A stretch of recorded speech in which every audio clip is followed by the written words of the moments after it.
ప్రభువైన యేసు నామమున మీకు శుభములు. ఈరోజు మన వాక్య భాగము కొరింథీయులకు రాసిన 2వ పత్రిక 4వ అధ్యాయం. ఈ అధ్యాయాన్ని మనం చదివినప్పుడు ఈ యొక్క మాటలు పరిశుద్ధాత్మ దేవుడు తన కొరకై రక్షణ సువార్తను వెల్లడి చేసేటటువంటి సేవకులు, ఆయన యొక్క పరిచారకుల యొక్క ఆదరణ నిమిత్తము ఈ యొక్క మాటలను రాశాడు, పౌలు చేత రాయించాడని మనం గ్రహిస్తాము. దేవుని పరిచారకులుగా ఉన్నవారు ఆయన పనిని ఏ విధంగా జరిగించాలి, ఏ విధంగా వారు ఉండాలి, ఏ విధంగా వారు ఉండకూడదు అని పరిశుద్ధాత్మ దేవుడు పౌలు జీవితం ద్వారా, పౌలు చేస్తున్నటువంటి పరిచర్య ద్వారా మనకు తెలియజేస్తూ ఉన్నాడు. మొదటి వచనం చదువుకుందాం. కాబట్టి ఈ పరిచర్య పొందినందున కరుణింపబడిన వారమై అధైర్యపడము. దేవుని యొక్క పరిచర్య జరిగించే వాళ్ళందరూ నిజానికి ఎంతో ధైర్యవంతులు.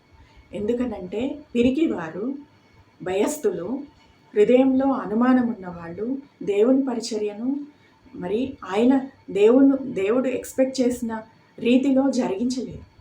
అయితే ధైర్యం కలిగిన దత్తపుత్రాత్మను పొందిన వారంగా ఉన్నటువంటి పరిచారకులు మాత్రమే, దేవుని సేవకులు మాత్రమే దేవుడు అనుకున్న విధంగా ఆయన సువార్త పనిని మనుషుల కొరకు జరిగించగలరు. ఇదే పౌలు ఇక్కడ తెలియజేస్తూ ఉన్నాడు. 2వ వచనం చదువుకున్నాడు. అయితే కుయుక్తిగా నడుచుకొనకయు, దేవుని వాక్యమును వంచనగా బోధింపకయు సత్యమును ప్రత్యక్షపరచుట వలన ప్రతి మనిషిని మనసాక్షి ఎదుట మమ్మును మేమే దేవుని సముఖమందు మెప్పించుకొనుచు అవమానకరమైన రహస్య కార్యములను విసర్జించి ఉన్నాము. పౌలు ఏమని చెప్తూ ఉన్నాడు? తన గురించి తాను సాక్ష్యం ఇస్తూ ఉన్నాడు. ఇక్కడ ఏమని అంటే, గత జీవితంలో మేము కలిగి ఉన్నటువంటి ప్రతి రహస్యకరమైన, అవమానకరమైన ప్రతి పాపములను విడిచిపెట్టి దేవుని ముందు మమ్మల్ని మేము మెప్పించుకునేవారుగా. అంటే పౌలు యొక్క కాన్ఫిడెన్స్ ఇక్కడ మనకి తెలుస్తుంది. దేవుని ముందే ఆయన మంచి మనస్సాక్షి కలిగి, మంచి సాక్ష్యమును కలిగి పరిచర్య నేను చేస్తున్నానని ఆయన సాక్ష్యం ఇస్తూ ఉన్నాడు. ఇదే సాక్ష్యాన్ని ప్రతి ఒక్క పరిచర్య చేసేటటువంటి స్త్రీ పురుషులు కలిగి ఉండాలన్నదే పరిశుద్ధాత్మ దేవుని యొక్క చిత్తమై ఉన్నది. అదేవిధంగా ఏమని చెప్తున్నాడు ఆయన? మేము దేవుని వాక్యమును వంచనగా బోధింపక సత్యమును ప్రత్యక్షపరచుట వలన ప్రతి మనిషిని మనసాక్షి ఎదుట మమ్మును మేమే దేవుని ఎదుట బోధిస్తూ ఉన్నామని చెప్తున్నాడు. అంటే దేవుని వాక్యమును వంచనగా బోధించే వాళ్ళు ఉన్నారా? మోసపూరితంగా ప్రకటించే వాళ్ళు ఉన్నారా అని అంటే అవును, ఉన్నారు.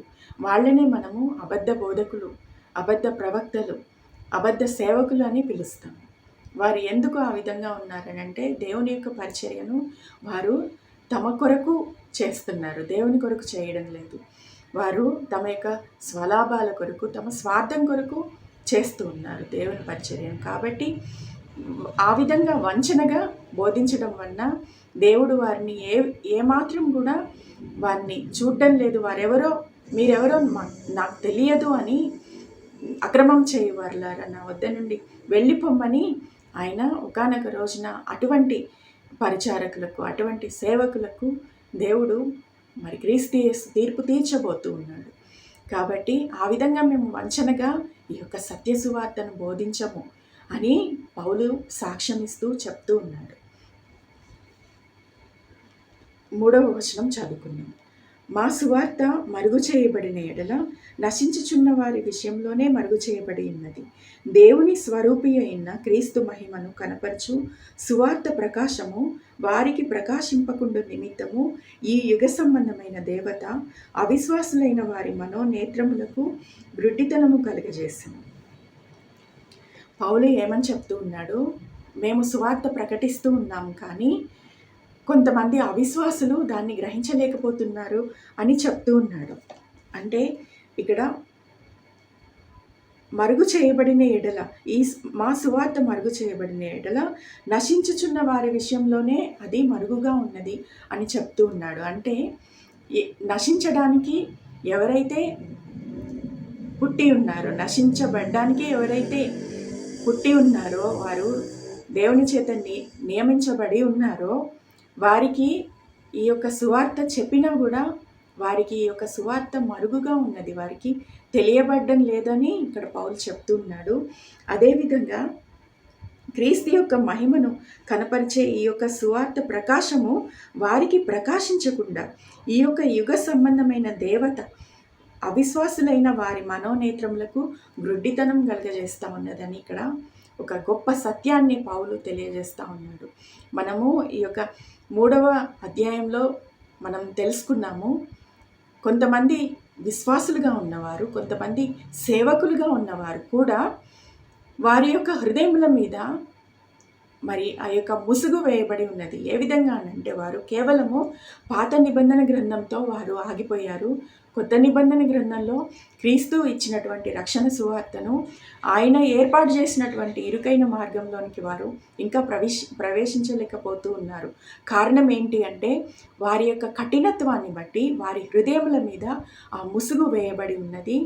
దేవునికి వారికి మధ్య ఉన్నటువంటి ఆ తెర ఇంకా తీయబడ్డం లేదు అని మనము నేర్చుకున్నాము. అయితే ఇక్కడ ఏంటి అని అంటే అవిశ్వాసుల గురించి, అవిశ్వాసులకు ఎందుకు దేవుని యొక్క సువార్త అర్థమవ్వడం లేదు, వారెందుకు గ్రహించలేకపోతున్నారు, వారెందుకు తమ యొక్క హృదయాలను మార్చుకోలేకపోతున్నారు క్రీస్తు యేసు గురించినటువంటి ఆయన ఇచ్చే రక్షణను విన్నప్పుడు అని అంటే ఒక గొప్ప కారణం ఉంది. మరి విశ్వాసులైన వారు ఎందుకొని దేవుని యొక్క ఆ యొక్క ఇచ్చినటువంటి రక్షణ సువార్తను తెలుసుకోలేకపోతున్నారు అని అంటే వారి యొక్క కఠినత్వాన్ని బట్టి.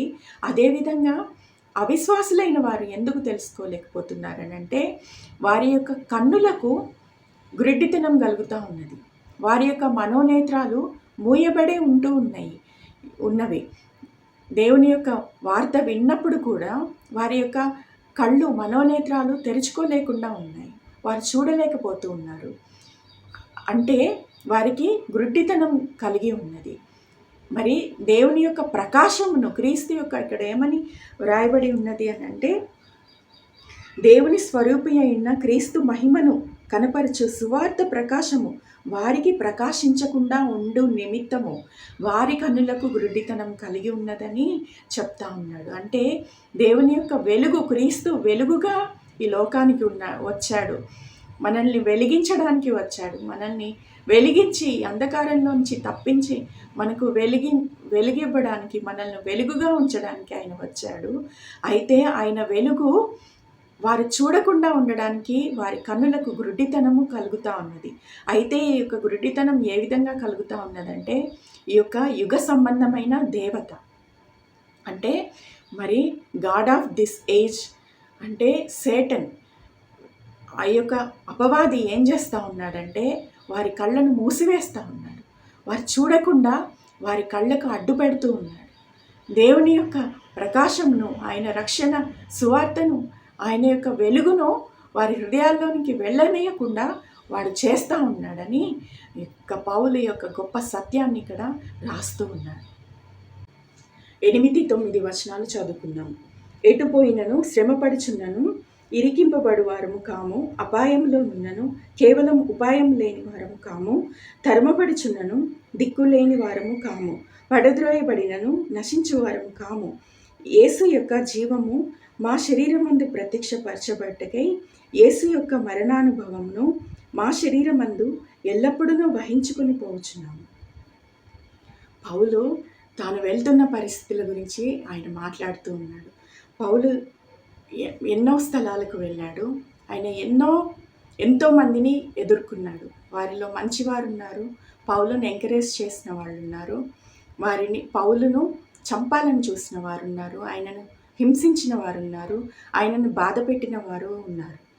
మరి ఎంతో శ్రమతో ఆయన సువార్త పని కొరకు ఎన్నో ప్రయాణాలు చేశాడు ఆయన జీవితం అంతా కూడా. మరి ఆ ప్రయాణాలలో ఎన్నో సమస్యలను ఎంతో ప్రమాదాలను కూడా ఎదుర్కొన్నాడు. ఎన్ని సమస్యలు, ఎన్ని పరిస్థితుల మధ్యలో పౌలు ఈ మాటలు చెప్తూ ఉన్నాడు. ఆయన ఏమంటున్నాడు, మేము శ్రమ పడుతూ ఉన్నాము కానీ ఇరికింపబడు వారముగా మేము లేము. అంటే మేము అనేకమైన శ్రమల గుండా, ఎవరు చెప్తున్నారు ఈ మాటను అని అంటే గొప్ప బలము, ఆధిపత్యము, అధికారము కలిగినటువంటి దేవుని సేవకుడు చెప్తూ ఉన్నాడు. ఆయన మరి ఎంతోమంది మధ్యలో బహుబలముగా వాడబడినటువంటి పరిశుద్ధాత్మ చేత నింపబడినటువంటి పౌలు తన యొక్క చేతుల ద్వారా అనేకమైన అద్భుతాలను చేసినటువంటి పౌలు చెప్తూ ఉన్నాడు ఈ మాటను, మేము శ్రమను ఎదుర్కొంటున్నామని చెప్తున్నాడు. మరి ఈ యొక్క శ్రమానుభవంలో మేము మార్గం తెలియని వారంగా మేము లేము, కానీ మాకు ఈ యొక్క శ్రమలో కూడా ఏ విధంగా తప్పించుకోవాలో మాకు తెలుసని పౌలు చెప్తా ఉన్నాడు. అదేవిధంగా అపాయంలో ఉన్నను కేవలం ఉపాయం లేని వారం కాము. అపాయాలను అవును దేవుని ప్రజలు అపాయంలో ఎదుర్కొంటారు. అపాయాలు ఎదుర్కోకుండా దేవుని ప్రజలకు ఉంటుందని దేవుడు ఎప్పుడు చెప్పలేదు. అయితే ఈ యొక్క అపాయముల మధ్యలో కూడా మరి దేవుని యొక్క మరి చక్కని నడిపింపు, ఆయన యొక్క సహవాసం మూలంగా దేవునితో సహవాసం కలిగి ఉండడాన్ని బట్టి మరి తప్పించుకునే ఉపాయాన్ని కూడా దేవుడు తెలియజేస్తాడని ఆయన ఇక్కడ చెప్తున్నాడు. అదేవిధంగా తరమబడుచున్నను దిక్కులేని వారం కాము, పడద్రోయబడినను నశించే వారము కాము. తరమబడుతూ ఉన్నారా దేవుని ప్రజలు? అప్పుడు తరమబడుతున్నారు, ఇప్పుడు కూడా తరమబడుతూ ఉన్నారు, తరమబడతారు. దేవుడి వాక్యంలోనే ఉంది అది. అయితే మేము తరమబడుతూ ఉన్నా కూడా మేము నశించిపోము, మేము నిలిచి ఉంటామని పౌలు ద్వారా పరిశుద్ధాత్మ దేవుడు మన కొరకై మరి ఈ మాటలను తెలియజేస్తూ ఉన్నాడు. మరి దేవుని ప్రజలను నశింపజేసేవారెవరు? ఆయన ప్రజలకు మరి ఆయన ప్రజల జోలికి వచ్చి మరి వారు నిలిచి ఉండేవారు ఎవరు కూడా ఈ యొక్క భూమి మీద ఎవరూ లేరు. కాబట్టి దేవుని పరిచారకులకు ఉన్నటువంటి ఆధిక్యతను ఇక్కడ మనం గ్రహించాలి. వారికి ఉన్న బలాన్ని మనము గ్రహించాలి. మనకున్న బలము ఎటువంటిది అని అంటే అది గొప్ప కార్యములు చేయడానికి తగినంత బలంను దేవుడు మనకు దయచేస్తాడు. అంత మాత్రం చేత మనకు ఏ వ్యతిరేకమైన పరిస్థితి రాదని కాదు, కానీ ప్రతి వ్యతిరేకమైన పరిస్థితి వస్తుంది. ప్రతి ఒక్క బాధ గుండా మనం వెళ్తాము. అయితే మనము క్రీస్తు యేసు చేత మరి ఆ యొక్క బలము, మహత్యము, ఆధిపత్యము మనకి దేవుడు దయచేశాడు. కాబట్టే మనము ఈ విధంగా శ్రమలో కూడా నిలిచి ఉంటాము, అపాయంలో కూడా మనకు ఉపాయం దొరుకుతుంది. అదేవిధంగా మరి శ్రమానుభవంలో మనకు మార్గము కలుగుతుందని పౌలు ఇక్కడ తెలియజేస్తూ ఉన్నాడు. హల్లెలూయా. 11వ వచనం చదువుకుందాం. ఏలయనగా యేసు యొక్క జీవం కూడా మా మధ్య శరీరమందు ప్రత్యక్షపరచబడినట్లు సజీవులమైన మేము ఎల్లప్పుడూ యేసు నిమిత్తము మరణమునకు అప్పగించబడుచున్నాము. ఇక్కడ పౌలు ఏమని చెప్తున్నాడు? మేము యేసు యొక్క జీవము మా యొక్క మధ్య శరీరమందు ప్రత్యక్షపరచబడతా ఉంది. అయితే సజీవులమైన మేము ఎప్పుడు యేసు నిమిత్తము మరణమునకు అప్పగించబడతా ఉన్నాము. ఈ మాటను మరి అర్థం చేసుకోవడానికి కష్టంగానే ఉంది, కానీ మనము జాగ్రత్తగా చదివినప్పుడు పరిశుద్ధాత్మ దేవుడు ఎంతో క్లియర్గా చెప్తా ఉన్నాడు. ఇక్కడ ఏమని అంటే యేసు యొక్క జీవము మా ఈ నశించిపోయే శరీరం అందు నివసిస్తూ ఉంది. అంటే మనలో ఎవరి జీవం ఉంది అని అంటే మనలో క్రీస్తు కలిగించినటువంటి జీవము రక్షించబడిన ప్రతి విశ్వాసిలో, ఆయన పరిచర్య చేసే ప్రతి ఒక్క సేవకుడిలో నివసిస్తూ ఉంది. హల్లెలూయా. అదేవిధంగా కావున మాలో మరణమును మీలో జీవమును కార్యసాధకమవుచున్నాయి. ఎందుకని అంటే సజీవులమైన మేము ఎల్లప్పుడూ యేసు నిమిత్తము మరణమునకు అప్పగించబడుచు ఉన్నాము. అయితే మరి దేవుని పరిచారకులు ఎవరితో డీల్ చేస్తూ ఉన్నారు? దేవుని పరిచర్య చేస్తూ వారు ఎవరితో పోరాడుతూ ఉన్నారు, ఎవరిని ఎదిరిస్తూ ఉన్నారని అంటే మరి వారి కళ్ళకు కనిపించే మనుషులతోటి, జీవంతో సంచరిస్తూ ఉన్న మనుషులతో వారు పోరాడట్లేదు. వారు మరణమై ఉన్న మరి ప్రస్తుత అంధకార సంబంధమైన ఈ లోక నాదులతో ప్రతి ఒక్క సేవకులు కూడా పోరాడుతూ ఉన్నారు. కాబట్టే మేము మరణానికి అప్పగించబడినట్టుగా ఉన్నాము, అంతగా పోరాడుతూ ఉన్నాము. అయినప్పటికీ కూడా మాలో నివసిస్తున్న యేసు యొక్క జీవాన్ని బట్టి మేము మరణమై ఉన్నట్టుగా ఉంటూ కూడా మీకు జీవాన్ని ఇస్తున్నామని ఇక్కడ పరిశుద్ధాత్మ దేవుడు పౌలు ద్వారా తెలియజేస్తూ ఉన్నాడు. పౌలు చెప్తా ఉన్నాడు అనంటే మరణమైనంతగా మేము, అంటే దేవుడి వాక్యంలో ఉంది ఏమని అంటే, ప్రసవ వేదన కలుగుతున్నట్లుగా ఒక వ్యక్తి యొక్క రక్షణ కొరకై ఒక సేవకుడు ఉంటూ ఉన్నాడని రాయబడి ఉంది. హల్లెలూయా.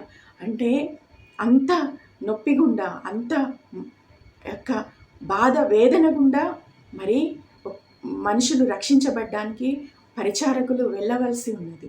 ఆ యొక్క బాధను, ఆ యొక్క శ్రమను, ఆ యొక్క వేదనను గుండా వాటిని మరి అనుభవిస్తూ, ఆ యొక్క నొప్పిని గ్రహిస్తూ వారు వెళ్ళవలసి ఉంది. ఎందుకనంటే ఒక మనిషి రక్షణ వెనక మరి దేవుని కృప ఉన్నట్లయితే ఒక మనిషిని రక్షించకుండా చేసేది ఈ లోక సంబంధమైన ఆ యొక్క యుగ సంబంధమైన దేవత, ఆ యొక్క సేటన్ ఆ యొక్క మనిషి రక్షించబడకుండా వాడి శక్తిని అంతా ఉపయోగిస్తూ ఉంటాడు. కాబట్టి వాడితో పోరాడుతూ ఆ యొక్క మనిషిని ఆ యొక్క దుష్టుడి చేతిలో నుంచి విడిపించేటప్పుడు ఎంతో నొప్పి కలుగుతుంది, ఎంతో బాధ, ఎంతో వేదన ఒక సేవకులు భరించవలసి వస్తుంది. అయినప్పటికీ కూడా దేవుడు క్రీస్తు యేసు యొక్క జీవం మాలో నివసిస్తూ ఉంది. కాబట్టి మేము మీకు జీవం ఇచ్చే వారంగా ఉన్నామని పౌలు ఇక్కడ చెప్తూ ఉన్నాడు. హల్లెలూయా. 16వ వచనం చదువుకుందాం. కావున మేము అధైర్యపడము, మా బాహ్య పురుషుడు కృషించుచున్నను, అంతర్య పురుషుడు దినదినము నూతనపరచబడుచున్నాడు. మేము దృశ్యమైన వాటిని చూడక అదృశ్యమైన వాటినే నిదానించి చూచుచున్నాము కనుక క్షణమాత్రముండు మా చులకని శ్రమ మా కొరకు అంతకంతకు ఎక్కువగా నిత్యమైన మహిమ భారమును కలగజేయుచున్నది. ఏలైనగా దృశ్యమైనవి అనిత్యములు, అదృశ్యమైనవి నిత్యము.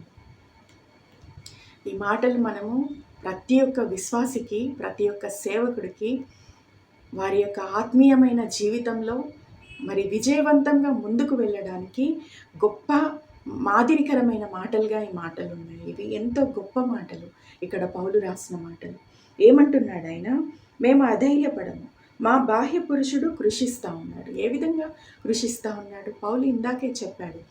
మరి ఎన్నో శ్రమలు, ఎన్నో ఆటంకాలు, ఎన్నో ప్రమాదాలు, ఎంతోమంది ప్రమాదకరమైన మనుషులు, కుయుక్తితో ఉన్న మనుషుల మధ్యలో నుంచి పౌలు వెళ్తూ ఉన్నాడు. అయితే వీటన్నిటిని బట్టి మేము కృషించిపోయే వారంగా మేము లేము. మేము బయటికి మేము కృషించిపోయే వారంగా ఉన్నప్పటికీ కూడా మా అంతరంగ పురుషుడు, అంటే మా ఆత్మీయమైన పురుషుడు, మా ఆత్మ దినదినము మరి ఎదుగుతూ ఉంది. మరి ఏమంటున్నాడు? దినదినము నూతనపరచబడుతూ ఉన్నది అని చెప్తూ ఉన్నాడు. అదేవిధంగా మేము దృశ్యమైన వాటిని చూడక అదృశ్యమైన వాటిని నిదానించి చూచుచున్నాము. అంటే ఏంటి దృశ్యమైన వాటిని అని అంటే, ఏదైతే మన కళ్ళకు కనిపిస్తూ ఉందో అవి దృశ్యమైనవి. మన యొక్క కళ్ళకు కనిపించనివి, మనం చూడలేనివి అదృశ్యమైనవి. అయితే ఈ మనం చూడగలిగేవి ఏంటి అని అంటే, మనం గ్రహించగలిగేవి ఏంటి అని అంటే, మన యొక్క పరిస్థితులు, మన కళ్ళ ముందు ఉన్నటువంటి మనం వ్యతిరేకించేటటువంటి మనుషులు, మన యొక్క వేదన, బాధలు, లేకపోతే మన యొక్క ఆత్మీయ జీవితానికి అడ్డుగా ఉన్న ప్రతి ఒక్క ఆ యొక్క సమస్యలు, మనుషులు కావచ్చు, దుష్టుడి యొక్క వాడి యొక్క క్రియలు కావచ్చు, ఇవన్నీ కూడా మనం చూడగలిగేవే, మనం గ్రహించగలిగేవే. అయితే మనం గ్రహించలేని కొన్ని విషయాల గురించి పౌలు ఇక్కడ చెప్తూ ఉన్నాడు. అవి అదృశ్యమైనవిగా చెప్తూ ఉన్నాడు. అదృశ్యమైనవిగా ఏవి ఉన్నాయనంటే, దేవుడు మనకు నిర్ణయించినటువంటి నిత్య భవిష్యత్తు అదృశ్యమైనదిగా ఉంది. అవును, మనము దాన్ని ఇప్పుడే చూడలేము. మనం ఆ యొక్క దేవుడు నిర్ణయించిన మన కొరకు నియమించినటువంటి నిత్య జీవము మనం చనిపోయిన తర్వాత మనం దాన్ని చూడగలుగుతాము. అయితే ఇది మనకు ఊహకు అందనంతగా మనం ఊహించలేనటువంటి గొప్ప సత్యంగా ఉంది. అయితే ఇంకా ఏమున్నాయి అదృశ్యమైనవంటే, దేవుడు నివసిస్తున్నటువంటి స్థలం ఉంది. ఆయన ఏమన్నాడు? నేను మీ కొరకు స్థలం సిద్ధపరచడానికి వెళ్ళి ఉన్నాను. నేను ఎలా వెళ్ళానో అలాగే రాబోతున్నాను. నా కొరకు సిద్ధంగా ఉండండి అని ప్రభువైన యేసు మన కొరకు వాగ్దానం చేసి వెళ్ళాడు. ఇది మనకు అదృశ్యంగా ఉంది. మనం దాన్ని చూడలేము. దేవుడు మన కొరకు నియమించిన ఆ ఆ యొక్క స్థలాలను కానీ ఇళ్లను కానీ మనం చూడలేము. ఇవి అదృశ్యంగా ఉన్నాయి. అదేవిధంగా ఇంకా ఏమున్నాయి, మరి దేవుడు మన కొరకు మరి ఇవ్వబడినటువంటి వాగ్దానాలు ఏవైతే ఉన్నాయో, మరి దేవుని గ్రంథంలో ఎన్నో వాగ్దానాలు, అవన్నీ కూడా మన కొరకే. అవి దేవుడు, పరిశుద్ధాత్మ దేవుడు, ప్రభువైన యేసు మన కొరకు ఈ వాగ్దానాలన్నీ ఇచ్చి ఉన్నాడు. ఎందుకు అనంటే ఆయన ఏమని చెప్పాడు, మీరు ఎందరైతే దేవుని నామాన్ని అంగీకరిస్తారో, ఆయనను అంగీకరిస్తారో వారందరూ కూడా దేవుని పిల్లలుగా ఉండడానికి ఆయన అధికారం ఇచ్చాడు. ఆయన పిల్లలు ఆయనకు వారసులు అవుతారు. ఆయన వారసులే ఆయన చెప్పిన ప్రతి వాగ్దానాన్ని కూడా స్వతంత్రించుకుంటారు. మరి ఈ విధంగా ఆయన వాగ్దానాలు మన కళ్ళకు కనిపించట్లేదు ఇప్పుడు ప్రస్తుతము. మరి ఈ లోకంలో ఉన్నటువంటి మరి ఈ యొక్క సంబంధమైనటువంటి బాధలు, వేదనలు, కష్టాలు, నష్టాలు ఇవన్నీ ఉన్నాయి. ఒక విశ్వాసి వీటిని మాత్రమే చూడగలుగుతున్నాడు, కానీ ఆయన వాగ్దానాల యొక్క నెరవేర్పు మనం ఇంకా చూడలేదు. ఇవి అదృశ్యంగా ఉన్నాయి. అయితే పౌలు ఏమని చెప్తున్నాడు, మేము ఈ యొక్క దృశ్యమైన వాటిని మేము చూడట్లేదు, వాటి గుండా వెళ్తున్నప్పటికీ కూడా వాటిని ఆయన కేర్ చేయట్లేదు అని, ఆయన పట్టించుకోవట్లేదని చెప్తూ ఉన్నాడు. అదృశ్యమైన వాటిని నిదానించి చూస్తున్నాము అంటే ఏంటి, ఏవైతే దేవుడు మన కొరకు నియమించాడో అదృశ్యంగా వాటన్నిటిని కూడా మనం కనిపెట్టుకుని ఉండాలి. నిదానంగా ఉండి పీస్ ఆఫ్ మైండ్ తోటి ఉంటూ దేవుని సన్నిధిలో ఉంటూ ఎంతసేపు ఈ లోకంలో ఉన్న వాటి గురించే, ఈ లోకంలో మనకు కలుగుతున్న వాటి గురించే ఆలోచించడం కాదు, అంతకు మించి మనం ఆలోచించగలగాలి. దేవుడు మన కొరకు ఏర్పాటు చేసిన అటువంటి విషయాలన్నిటి గురించి, ఆయన వాగ్దానాలన్నిటి గురించి మనం ఆలోచించగలిగినటువంటి ఆత్మీయ స్థితిలోనికి మనం నడవాలి. హల్లెలూయా. పౌలు అంతటి ఆత్మీయ స్థితిలోనికి ఎదిగి ఉన్నాడు కాబట్టి ఈ మాటలు మన కొరకు రాస్తా ఉన్నాడు. ఆయన ఏమని చెప్తున్నాడు, నిదానించి చూడాలి. ఈ యొక్క వాగ్దానాలను కానీ, ఈ యొక్క దేవుడు మనకి ఇవ్వబోయే భవిష్యత్తును కానీ మనము నిదానించి వాటి మీద ఆశ పెట్టుకొని వాటిని ధ్యానిస్తూ మనము గ్రహించాలని చెప్తూ ఉన్నాడు. అదేవిధంగా 18వ వచనం, క్షణమాత్రముందు మా చులకని శ్రమ మా కొరకు అంతకంతకు ఎక్కువగా నిత్యమైన మహిమ భారమును కలగజేయుచున్నది. అంటే ఏంటి, పౌలు ఏమని చెప్తున్నాడు, మేము శ్రమ పడే కొద్దీ మా యొక్క భారము ఎక్కువ అవుతుంది. ఏ భారం ఇది అనంటే మనుషులు రక్షించబడాలనే భారం. మనుషులు రక్షించబడ్డానికే ఇంతటి గొప్ప రక్షణ కార్యాన్ని మరి ఆదిమ దినాల నుంచి దేవాది దేవుడు నిర్ణయించాడు కదా, ఆయన కుమారుణ్ణి పంపించాడు కదా మనుషులను రక్షించడానికే. మరి ఇంత ఆయన ప్రవక్తలను పంపించాడు కదా, ఆయన సేవకులను ఏర్పాటు చేసి ప్రజల మధ్యలోనికి వారిని అనేకమైన వ్యతిరేకమైన పరిస్థితుల గుండా వారిని నడిపించాడు కదా. ఇంత గొప్ప రక్షణ కార్యాన్ని, ఇంత యొక్క భారాన్ని మేము కలిగి ఉన్నామని పౌలు చెప్తున్నాడు. ఈ రోజున మనకి వేయబడుతున్న ఒక క్వశ్చన్, పరిశుద్ధాత్మ దేవుడు మనల్ని ప్రశ్నిస్తూ ఉన్నాడు. ఏమనంటే, మనం నశించిపోతున్న మనుషుల కొరకు, నశించిపోతున్న వారి యొక్క ఆత్మల కొరకు ఈ దినంలో ఎంతమంది భారం కలిగి ఉన్నారు, నిజంగా ఎంతమంది నశించిపోయే ప్రజల కొరకు కన్నీళ్లతో ప్రార్థన చేయగలుగుతున్నారు, వారి నిమిత్తము అంగలార్చగలుగుతున్నారు. వారిని చూసినప్పుడు మనలో నిజంగా ఎంతమందికి భారం కలుగుతూ ఉంది అని పరిశుద్ధాత్మ దేవుడు పౌలు ద్వారా మనల్ని సంధిస్తూ ఉన్నాడు, మన హృదయాలను తాకుతూ ఉన్నాడు. ఎంతమంది మనము నశించిపోయే యొక్క మనుషులను చూస్తున్నప్పుడు వారిలో వృద్ధులు ఉన్నారు, వారిలో ఎదిగిన పిల్లలు ఉన్నారు, వారిలో చిన్న పిల్లలు ఉన్నారు. వారిని, లోకంలో ఉన్న వారిని మనం చూస్తూ ఉన్నప్పుడు మనకు వారి పట్ల వీరు ఈ లోకాన్ని దాటిపోయిన తర్వాత వారు ఎక్కడ ఉండబోతున్నారు, వారికి ఏం సంభవించబోతా ఉంది. మరి ఇంత చక్కగా ఉన్న మనుషులు, ఇంత మంచి ప్రజలు, వీరు మనకంటే కూడా ఎంతోమంది నీతిమంతులు ఈ లోకంలో ఉన్నారు, ఇంత మంచి మనుషులు, వారు చనిపోతే ఏమవుతారు, వారి ఆత్మలు ఏమవుతాయి అన్న భారం ఎంతమందికి ఉంది ఈ రోజున అని పరిశుద్ధాత్మ దేవుడు కొరింథీయులకు రాసినటువంటి 2వ పత్రిక 4వ అధ్యాయం ద్వారా మాట్లాడుతున్నాడు. ఈ యొక్క వాక్యము ఈ దినంన మనందరికీ కూడా మన ఆత్మలో భారం కలిగించి, ప్రజల కొరకైన వారి ఆత్మల కొరకైన భారాన్ని కలిగించి, పౌలు చేసినటువంటి పరిచర్యను పోలిన పరిచర్యను మనందరము చేయుదుముగాక. రక్షించబడిన ప్రతి ఒక్కరికి ఈ యొక్క మనుషుల గురించిన భారము ప్రతి ఒక్క విశ్వాసికి ఉంది, సేవకులకు మాత్రమే కాదు. వారందరూ కూడా దేవుని పరిచర్యను జరిగించాలని, దేవుని యొక్క రక్షణ సువార్తను వెల్లడి చేసే వారుగా ఉండాలని మరి పరిశుద్ధాత్మ దేవుడు మనందరితో మాట్లాడుతూ ఉన్నాడు. దేవుడు ఆయన వెనుకడిలో ఈ యొక్క వాక్యమును మనందరి కొరకు ఆశీర్వదించును గాక. ఆమేన్. May God bless you.